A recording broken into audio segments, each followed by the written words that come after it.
नमस्कार दोस्तों, स्वागत है आपका हमारे यूट्यूब चैनल वीटू नर्सिंग पे। बहुत दिनों से हमारे पास कुछ मैसेजेस आ रहे थे जिसमें लोगों के द्वारा ये पूछा जा रहा था कि सर बिहार का जो स्टाफ नर्स का नियमावली आना था वो नियमावली का क्या हुआ। तो हालांकि हमने आज से 1 साल पहले ठीक है एक वीडियो किया था जिसमें हमने बताया था कि स्वास्थ्य विभाग के द्वारा एक नियमावली का ड्राफ्ट तैयार किया गया था जो कि आप लोगों के बीच स्वास्थ्य विभाग के द्वारा दिया गया था।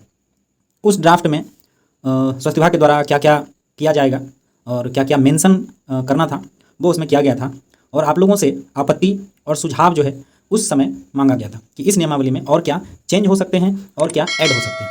ठीक है, तो वो नियमावली को लगभग 1 साल हो गया है और अभी 1 साल के बाद उस नियमावली का जो फाइनल PDF आना था, एक फाइनल कॉपी आना था, वो अभी तक नहीं आया है। ठीक है, कल बिहार कैबिनेट का बैठक था जिसमें स्वास्थ्य विभाग के तरफ से बहुत सारे ऐसे नियमावली हैं जिसका कि स्वीकृति मिला है विभाग की तरफ से कैबिनेट में।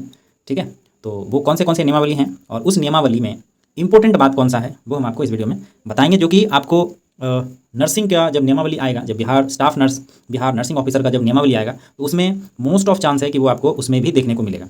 फिलहाल जिस नियमावली की हम बात करेंगे वो पैरामेडिकल्स के हैं। ठीक है, और नर्सिंग का अभी तक इंतजार हो रहा है। कुछ लोग उस ड्राफ्ट को ही फाइनल कॉपी मान रहे थे, लेकिन वो फाइनल अभी नहीं है, क्योंकि जो आपत्ति और जो सुझाव मांगा गया था वो उनके अनुसार में भी कुछ बदलाव उसमें हो सकता है। और उस ड्राफ्ट कॉपी में क्या क्या था उसका मेन बिंदु जो है हम आपको बताने का प्रयास करेंगे। और कल जो बिहार कैबिनेट की बैठक हुई थी उस कैबिनेट में कौन से ऐसे नियमावली हैं जो स्वास्थ्य विभाग के द्वारा स्वीकृत किया गया है, हम उसकी भी चर्चा इस वीडियो में करेंगे। ठीक है, तो उससे पहले आप लोगों से रिक्वेस्ट है कि अगर आप चैनल पर नए आए हैं तो प्लीज़ चैनल को सब्सक्राइब कर दीजिएगा ताकि फर्दर अपडेट आपको मिलता रहे। ठीक है, तो सबसे पहले हम आपको वो दिखाते हैं कि देखिए ये कुछ स्क्रीनशॉट है जो कि कल आपने देखा होगा, और हम जो विस्तृत जानकारी है हम आपको एक PDF में देंगे। देखिए यहाँ पे सबसे पहला एक्सरे टेक्नीशियन का जो संवर्ग है मूल कोटि का, उसका नियमावली जो है 2024 बनकर के तैयार है और उसको कैबिनेट के द्वारा स्वीकृत किया गया। ठीक है, सेम उसी प्रकार से प्रयोगशाला प्रावैधिक संवर्ग के जो नियमावली हैं उसको भी स्वीकृति मिल चुका है। ठीक है, एक्सरे टेक्नीशियन आप जानते हैं, ये प्रयोगशाला जो प्रावैधिक है ये लैब टेक्नीशियन का है। ठीक है, जिसको कि आप LT बोलते हैं। उसके बाद आगे जाइएगा तो यहाँ पे देखिए बिहार परिधापक जो ड्रेसर का नियुक्ति होता है, जिस रूप में ये ड्रेसर के लिए जो नियमावली बनना था वो बनकर के तैयार हो गया, उसको स्वीकृति मिल गया है।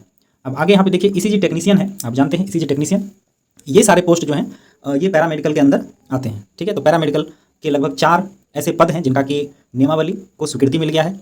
और इसमें खास बात क्या है हम आपको एक PDF में दिखाते हैं जो कि आपको जानना चाहिए कि जो पैरामेडिकल का जो नियमावली बना है उसमें मेन बिंदु क्या है। ठीक है, देखिए ये डिटेल्स में आप देखिए यहाँ पे जो ज्ञापांक संख्या है 1106।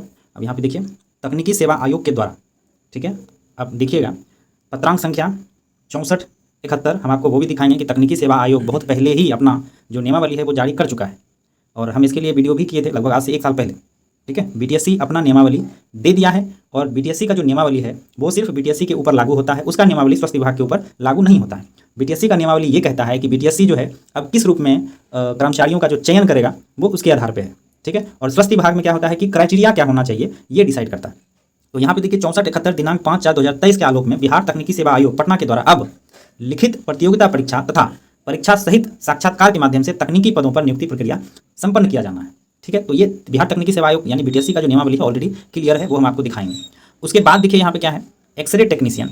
ठीक है, उसके बाद जितने भी नियमावली हमने आपको बताया था जिसमें से एक्सरे हो गया आपका, एक्सरे टेक्नीशियन हो गया आपका, ठीक है, एक्सरे टेक्नीशियन हो गया, ECG टेक्नीशियन हो गया, आपका ड्रेसर का हो गया और आपका लैब टेक्नीशियन का हो गया, ये सब पे सेम चीज़ें लागू होगी। और वो क्या है तो यहाँ पे देखिए इसके चयन की कार्रवाई लिखित प्रतियोगिता परीक्षा के आधार पे करने, ठीक है, और संविदा में जो काम कर रहे हैं उनको उम्र सीमा में छूट और उनको उनके कार्य के अनुसार अगर 5 साल उन्होंने काम किया है तो 5 अंक पर ईयर, 5 अंक प्रति वर्ष के हिसाब से उसे 25 अंक देने के लिए उस नियमावली में मेंशन किया हुआ है। ठीक है, अब यहाँ पे देख लीजिए, पहला तो आपको एग्ज़ाम देना होगा, चाहे वो फ्रेशर कैंडिडेट हो या फिर संविदा वाले, लेकिन संविदा वाले को सिर्फ यही छूट दिया गया है कि उनका कोई उम्र सीमा नहीं है, उसके बाद उन्होंने जितने साल काम किए होंगे उसके आधार पे उन्हें पॉइंट दिए जाएंगे। ठीक है, तो ये आपने नर्सिंग का जो ड्राफ्ट आया था उसमें भी देखा होगा। और एक और बात, आपने ANM का कंप्लीट नियमावली देखा होगा, जिस समय BTSC ने 10,000 के लिए 10,000 कुछ पदों का जो एग्ज़ाम हुआ था वो सेम ANM का नियमावली है। उसी आधार पर आपको JNM के लिए भी देखने को मिलेगा। ये चीज़ें हम 1 साल पहले बता चुके हैं। एग्ज़ाम को लेकर के भले कोई यूट्यूबर आपको बताए ना बताए, हम आज से 1 साल पहले से बोल रहे हैं कि अब जो नियुक्ति होगी वो बिना एग्ज़ाम का नहीं होगा। लेकिन लोगों को है ना, बहुत लोगों को ऐसा विश्वास नहीं होता था कि सही बोल रहा है गलत। हमारे पास बहुत ऐसे कमेंट आए थे, हमने देखा है। लेकिन जब नियमावली बन करके तैयार हो जाएगा, जब आप लोग के पास आएगा, तब आपको लगेगा कि हमारे द्वारा जो जानकारी दी जाती है वो कभी ऐसे हवा में नहीं होती है, वो कुछ फैक्ट के अनुसार कुछ जानकारी लेकर के ही हम आपको बताते हैं या मेरा वीडियो जाता है। ठीक है, तो मेन इसमें क्या है कि जितने भी अब स्वास्थ्य विभाग में, मोटा मोटी पकड़ के चलिए, स्वास्थ्य विभाग में अब कोई भी नियुक्ति अगर होगी वो बिना एग्जाम का नहीं होगा, एक्सेप्ट डॉक्टर का तो हम नहीं कह सकते, लेकिन उनके बाद जितने सारे पोस्ट हैं, चाहे वो नर्सिंग का हो या पैरामेडिकल का हो, वो सारे के सारे बिना एग्जाम का अब संभव नहीं है।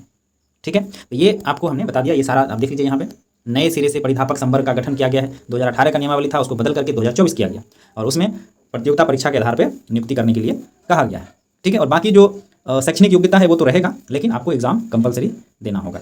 ठीक है, अब हम आपको दिखाते हैं कि जो ड्राफ्ट कॉपी है नर्सिंग के लिए, ठीक है, एक बार देख लीजिए, हालांकि वो वीडियो किए हुए बहुत दिन हो गया, तो हम आपको एक बार और दिखा देते हैं कि उस ड्राफ्ट में क्या लिखा हुआ है। ठीक है, चलिए, ये वो ड्राफ्ट कॉपी है, आप यहाँ पे देखिए, अधिसूचना प्रारूप है, एक ड्राफ्ट कॉपी है जो कि स्वास्थ्य विभाग के द्वारा दिया गया है, और ये कन्फर्म नहीं है, ये सिर्फ अभी क्या है, एक प्रारूप है, एक ड्राफ्ट है जिसको कि आप लोग के सामने दिया गया है। ठीक है, अब इसमें हो सकता है कुछ बदलाव हो या हो सकता है कुछ जोड़ना हो, तो वो कंप्लीट बन करके आपको देखने को मिलेगा। हालांकि अब स्वास्थ्य विभाग तो देख रहे हैं कि बहुत एक्टिव हो गया है, जो भी पेंडिंग नियमावली था वो ऑलरेडी स्वीकृत किया जा चुका है, तो हो सकता है कि नर्सिंग का नियमावली भी कुछ दिनों में आपको देखने को मिल जाएगा।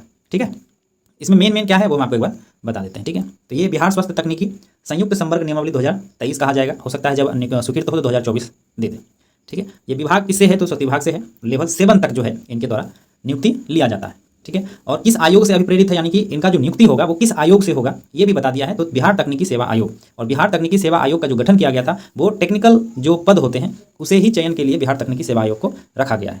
ठीक है, अब यहाँ पे चलिए नीचे देख लीजिए, इसमें क्या है, प्रत्येक संवर्ग के मूल कोटि के पदों पे नियुक्ति आयोग की अनुशंसा के आधार पर सीधी भर्ती से होगी। मूल कोटि क्या होता है कि जिसमें जो बेस लेवल के जो पद होते हैं, ठीक है, जैसे कि मान लेते हैं हम स्टाफ नर्स की बात करें तो staff nurse grade A without promotion, जो सबसे लोएस्ट पद होते हैं उस पर आपको नियुक्ति दी जाएगी। ठीक है, न्यूनतम उम्र सीमा कितना है, तो 21 वर्ष है। अगर आप 21 वर्ष से कम है तो आप इस फॉर्म को नहीं भर सकते, तो जो भी डेट तय होगा उस टाइम में आपको 21 साल का होना जरूरी है। ठीक है, और ये जो उम्र का अवधारण किया जाएगा, उम्र का जो कैलकुलेशन होगा वो 1 अगस्त यानी 1/8 का कैलकुलेशन किया जाएगा। यहाँ पे देख लीजिए, संबंधित विज्ञापन वर्ष की 1 अगस्त को उम्र का अवधारण जो है किया जाएगा। ठीक है, अब यहाँ पे देखिए मेन भर्ती की प्रक्रिया, नियुक्ति प्राधिकार प्रत्येक वर्ष की 1 अप्रैल की स्थिति के आधार पर रिक्तियों की गणना कर रोस्टर क्लियरेंस कराकर आरक्षण कोटिवार अधियाचना आयोग को 30 अप्रैल तक भेजेगा। यानी कि प्रत्येक साल जो विभाग है, जो विभाग के अंदर जो डिस्ट्रिक्ट के जो सीएस होते हैं, वो अपने यहाँ का जो रोस्टर है वो 1 अप्रैल को विभाग को भेजेगा कि हमारे यहाँ इतने लोग कार्यरत हैं और इतने पद खाली हैं। ठीक है, और तकनीकी पद हेतु अधियाचना के आलोक में आयोग रिक्तियों को विज्ञापित कर आवेदन पत्र आमंत्रित करेगा और लिखित प्रतियोगिता परीक्षा और कार्यानुभव के आधार पर अभ्यर्थियों का जो चयन करेगा। मेन ये है, तो ये सिर्फ अभी ड्राफ्ट कॉपी है, लिखित परीक्षा तो कंफर्म है, लेगा ही लेगा। ठीक है, लेकिन इसमें चेंजेबल क्या हो सकता है, यहाँ पे देखिए नीचे क्या है चेंजेबल, यहाँ पे देखिए ये है चेंजेबल। प्रतियोगिता परीक्षा का 100 अंक दिया गया है। ठीक है, कि 100 अंक जो है आपको एग्जाम में देने होंगे। उसके बाद जो संविदा वाले लोग हैं उनको प्रत्येक वर्ष का 5 अंक दिया जाएगा, अधिकतम जो है 25 अंक इनको दिए जाएंगे।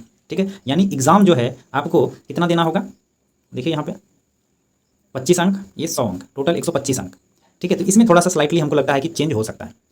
ठीक है, इसमें चेंज हो सकता है, 60 नंबर का एग्जाम लिया जाएगा, यानी 60 पॉइंट के लिए। ठीक है, यानी एक क्वेश्चन जो है आपका 0.6 मार्क्स का होना चाहिए। ठीक है, तो 60 अंक का एग्जाम हो जाएगा, 25 अंक का आपका जो है कार्य अनुभव होगा, एक्सपीरियंस होगा।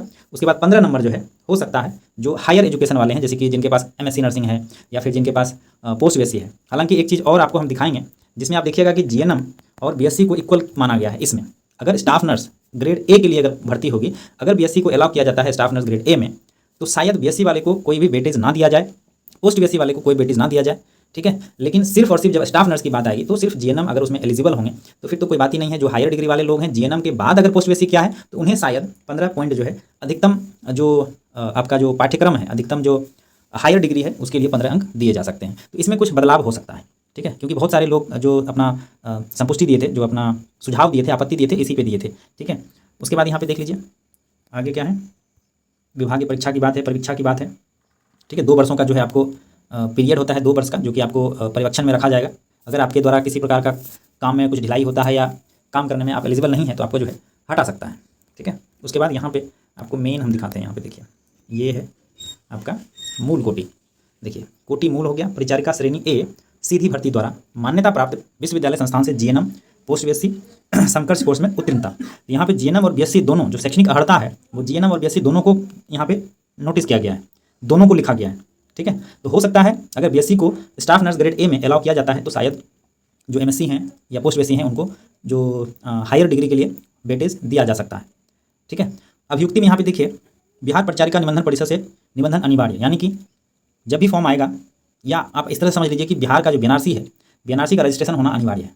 अब ये कब अनिवार्य है? At the time of joining या फिर फॉर्म डालते समय, तो ये तो विज्ञापन जब निकलेगा तो उस समय जो है देखना पड़ेगा, ठीक है। क्योंकि अभी तक बिहार में क्या होता आया है, अगर आपके पास बिहार का रजिस्ट्रेशन नहीं है तो आपको लगभग 3 महीने का एक समय दिया जाता है जिसमें आप अपना ट्रांसफ़र जो है दूसरे स्टेट से, अगर आपने नर्सिंग किया है तो अपने रजिस्ट्रेशन को ट्रांसफ़र करके बिहार में रजिस्ट्रेशन करके फिर आप बीएनआरसी का सर्टिफिकेट जो है सबमिट कर सकते हैं। तो उसके लिए 3 महीने का समय जो है दिया जाता था। तो ये क्लियर तभी होगा जब विज्ञापन आएगा। तो विज्ञापन में आप देख सकते हैं कि बिहार का रजिस्ट्रेशन कंपलसरी है या फिर आपको समय दिया जा रहा है, ठीक है। तो ये एक बार देखना पड़ेगा। बाकी यहाँ पे देखिए एनम का जो था, एनम का ये नियमावली है जो कि ऑलरेडी फंक्शनल है, ऑलरेडी बन चुका है। हम आपको वो भी दिखाएंगे कि उसमें किस प्रकार से डिवीजन किया हुआ है नंबर्स का। तो आपने देखा होगा कि 10,000 का जो 10,069 समथिंग का जो एग्जाम हुआ था वो उसी नियमावली के आधार पे लिया गया था, ठीक है। अब यहाँ पे देख लीजिए, बाकी लैब टेक्नीशियन का सेम जिस तरह से आपने अभी देखा है नियमावली, वही नियमावली है। बाकी यहाँ पे देखिए ईसीजी का सेम नियमावली अभी जो बना है इसी आधार पर बना है। उसके बाद जितने भी पद हैं वो सारे के सारे इसी अधिसूचना प्रारूप के अनुसार बनाए गए हैं। नर्सिंग का अभी आना बाकी है, नर्सिंग का जैसे ही आएगा तो हम आपको जरूर बताएंगे। एक बार हम आपको एनम का भी जो है दिखा देते हैं कि किस प्रकार से उसे कन्फर्म किया गया था, ठीक है। यहाँ पे देखिए ये एनम का जो 7/22 का विज्ञापन था, यहाँ पे देखिए ये नया नियमावली आने के बाद जो ऑक्सिलरी नर्स के लिए जो संवर्ग नियमावली 2023, देखिए यहाँ पे लिखा हुआ है ना, यहाँ पे देखिए जो 2018 का नियमावली था उसके स्थान पर बिहार महिला स्वास्थ्य कार्यकर्ता संवर्ग नियमावली 2023 के आधार पर किया जाना है। ऑलरेडी एनम के लिए बन चुका है, ठीक है। लेकिन हालांकि ये जो 10,000 पोस्ट का जो भर्ती हो रहा था उसका मामला जो है अभी सुप्रीम कोर्ट में चला गया है। तो सुप्रीम कोर्ट में क्या होता है वो तो अब आगे वाले समय में देखा जाएगा, लेकिन फिलहाल जो है वो नियमावली फंक्शनल है। तो यहाँ पे देखिए चयन का जो प्रक्रिया है वो प्रथम चरण आपका कंप्यूटर बेस है, जिसमें से 100 अंक के लिए एग्जाम होना है, ठीक है। और 2 घंटे का अवधि है, 100 अंक के लिए एग्जाम होंगे, ठीक है। और इसमें नेगेटिव मार्किंग भी था, ठीक है। इसमें 1.4 यानी 4 गलती पे 1 नंबर जो है आपका कटेगा, ठीक है। अब यहाँ पे देखिए किस प्रकार से अंक का डिवीज़न किया गया था नियम एनम वाले में। प्रतियोगिता परीक्षा में 60 अंक के लिए था, ठीक है, यानी एक क्वेश्चन जो है वो था 0.6 नंबर का, ठीक है। यहाँ पे उच्चतर कोर्स के लिए, हायर डिग्री के लिए 15 अंक दिए गए थे और जो संविदा वाले लोग थे उनके लिए 25 नंबर दिए गए थे। तो टोटल 100 अंक जो है इसका बन रहा था। अब 100 अंक में जिसका ज़्यादा अंक होगा उसको प्रायोरिटी पे रखा जाएगा। मेरिट तो वैसे ही बनती है, तो मेरिट जो है उसी प्रकार से बनाया जाएगा, ठीक है। तो यही मान के चलिए कि सेम टू सेम नियमावली जो है आपको जीएनएम और बीएससी के लिए जो हमने आपको ड्राफ्ट दिखाया है वैसे ही बनेगा। तो आप लोग अभी से पढ़ना शुरू कर दीजिए, और बिना पढ़ाई का हो सकता है थोड़ा दिक्कत हो जाए। और एक मिनिमम क्वालिफाइंग मार्क्स भी है। आप यहाँ पे देखिए जो जनरल वर्ग हैं उनके लिए 40% का है, जो बीसी हैं उनके लिए 36.5% का है, ईबीसी के लिए 34% है और एससी एसटी के लिए 32% है। इतने मार्क्स आपको लाने पड़ेंगे, ठीक है। मिनिमम मार्क्स आपको लाने पड़ेंगे, तभी आपका जो है काउंटेबल होगा, आपका जो मार्क्स होगा वो काउंटेबल होगा, ठीक है।